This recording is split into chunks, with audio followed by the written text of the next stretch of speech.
Nom Shoes is what I'm going to talk about today, and I think this is a very used pair of shoes with a lot of ladies because it's all about eating, isn't it? So one of our top go-tos when we're actually a bit stressed out is to reach for food, and it's not uncommon if you even see in the movies where folks are sitting on the couch and they've had a broken up relationship and they chowing their way through a tub of ice cream, cookies, a glass of wine to hand, as you do. So num-nums are, in fact, I actually think of those big fluffy sort of pom-pom kind of slippers actually when I'm thinking of it. But one of the drivers that I wanted to talk about is like, why do we do that? What's the actual motivation for actually reaching for food in the first place? So there's a lot of, obviously, you know, there's the satisfaction that you get obviously from the food. I mean, it's a sugar high typically, or whatever the case might be that you're reaching for. But Gabor Mate, the famous trauma specialist, talks to this notion as well. And he said, it's actually, you know, like a baby when they are really young, or when we're very young, they look to the mother's milk for soothing, don't they? And then on top of it, there's the sugar addiction that ties in with it. And I know I've mentioned this before, but what's interesting is that we basically are regressing into our little childhood states, and we reach for the very thing that made us feel safe and secure. So it's not uncommon. I think Oprah Winfrey even says, you know, it's like getting an inner hug. And it's one of those sort of drivers of like, you know, just how much of our num shoes do we actually wear? Like, how often do we wear it? Is that a healthy coping strategy? It's fine if it's now and again. And look, you know, ladies, we have major ups and downs, don't we? I mean, it just does happen. But it's just a case of, well, is that the right thing for us to do? So one of the things that I look at is this something that really needs addressing? Because if it's now and again and it's a treat, then it's fine. But if you're doing it as your primary go-to on an overly regular basis, then obviously it's going to have an impact on health. You're obviously going to put on weight. Then I often have ladies going, look, I'm putting on weight and I can't seem to lose it, and it's a real struggle and I don't want to give it up. So it's being aware of where you are on the spectrum of having your num shoes on. Once in a while is absolutely fine. Becoming a habit, let's get on top of it. Totally as an entrenched habit, can't seem to break it, there might be another reason for that going on for you. Now, in some cases, dare I say that they do have, as you may know, but you may not know, they do have Eaters Anonymous as well as, say, Drinkers Anonymous, you know, Alcohol Anonymous, Drinkers Anonymous, Alcohols Anonymous, and, you know, for druggies and stuff like that. Because one of the things is that when it becomes an overeating issue that is now an addiction, then obviously that now becomes an issue. So you may need to go to that extreme. But again, it's like everything, where are you on that actual scale? Get the help if you need to actually break that pattern. And trying to cover that sort of thing tends to normally be because of some kind of trauma that's actually gone on. So I remember one lady that came to me years and years ago, and yeah, it's not the first one, but this one is the one that's actually come into my mind at the moment. And effectively, her coping strategy was to be so overweight that she didn't attract a man, because there was an incident where somebody, you know, broke into their environment, and it made her feel incredibly unsafe, and in that moment there was a subconscious link to being attacked and not feeling safe. So if she didn't look attractive, then that person wouldn't want to do unpleasant things, you know, have his way with her. And ultimately that landed up having her overeating on an ongoing basis. When we redid the reprogramming, it interrupted that pattern. It also reinstalled a new pattern of not every man's like that, and that it was actually safe to let the excess weight go and be a healthy weight. So there was a lot of psychological drive behind that, and it often, you know, it's the emotional eating, they call it that, don't they? So it's just to what degree are the num shoes on. Another time that you might look at yeah, it becomes an issue is when you're, you know, the one thing is the overeating, but the other one is the undereating. And, you know, what's driving the behavior for that, because that is always a psychological drive, an emotional driver as well. It in the internal family systems, and also, you know, my 3 hidden shoe types, which hopefully you will have taken the quiz when you, by the time you've watched this video. If not, please do take it.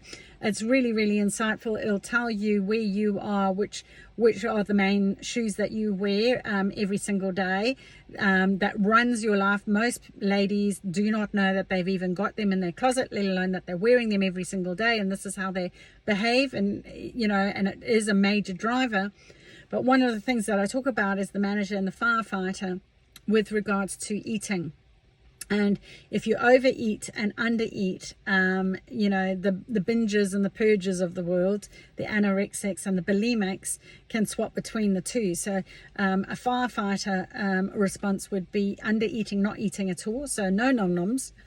It's actually the opposite. They're actually starving themselves to the point where it's obviously now gets to a point, unfortunately, where it starts using the muscle to try and keep the body alive.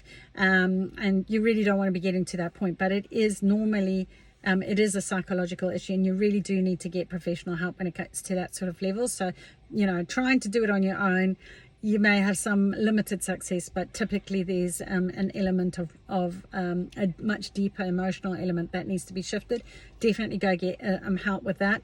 And they're normally operating out of the firefighter side of things, whereas I find that those who are the purgers, the bulimics of the world, that, you know, undereat and then overeat and then over exercise quite often, swap between the manager and the firefighter role, and it's kind of like a bit of a war that goes on between the two of them.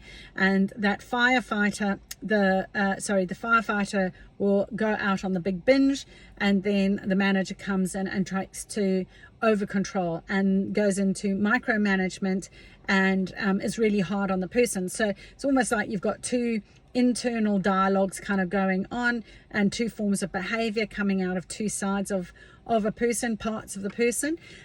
Really interesting stuff, but again, you do need to get some sort of assistance with that, so that the integration can happen naturally, where you then become balanced in the way that you're actually approaching your eating. So be aware of that. And also the nom shoes are also relevant on what you're binging on. Like, pay attention to what the actual food is that you're drawn to. So some people might be more salty, some might be more sweet. Salty, you know, a lot of people go, oh well, it's fine, but it's fine as long as you don't, you know, like, depending, dare I say, on the age thing, you know, it can lead to hypertension, it can lead to dehydration because of the high salt. It's highly addictive. The manufacturers know this is why they put so much in there for all the flavorings. Makes you thirsty. Quite often people will reach for a soda rather than a healthy drink. So it's being consciously aware of what you're doing your nom shoes with. Okay, so, you know, am I doing candy, the candy cane, you know, like the candy shoes that I talk about? I don't even know if I've talked about that, but where it's like we're hooked on sugar, or if it's hooked on the salty stuff. And then what are we actually going all out on? So again, it's getting the balance back in what our particular pattern is that we're picking up on a daily basis, or may not even be daily basis, but enough for it to now start becoming an issue.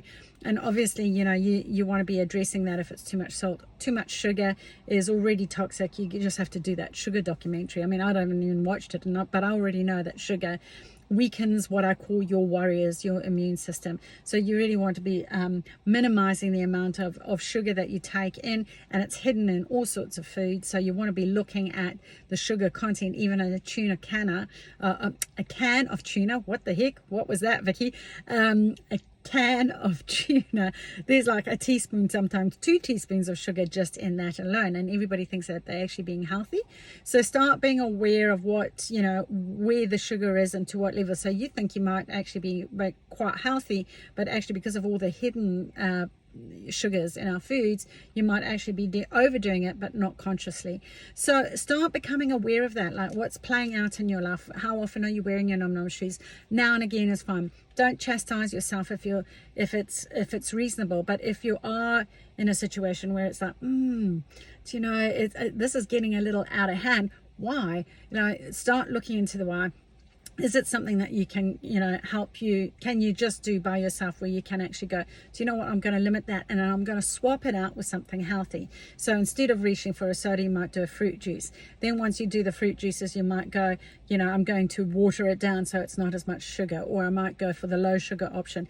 Careful of the chemical equivalents, that do sugar free, because quite often they're even worse than the actual sugar itself. So be aware of all of that, so start paying attention and go, okay, well, this is how I'm going to wean myself off, and be gentle on yourself to start, coming off slowly, as opposed to just going cold turkey, especially if you're all out. If you go cold turkey, you quite often put your system in shock, and then you'll end up having a relapse, don't you? So it's all of those particular steps that you can take to help you get healthy again, like to get you on a path that's going to get you in a direction of where you're super healthy, where you're going to live longer and live a healthy, happy lifestyle, that you've got a quality of life in your old age, would be an ideal way of putting it, eh? So anyway, your shoes, your path, your way. I hope you found that useful. Namaste.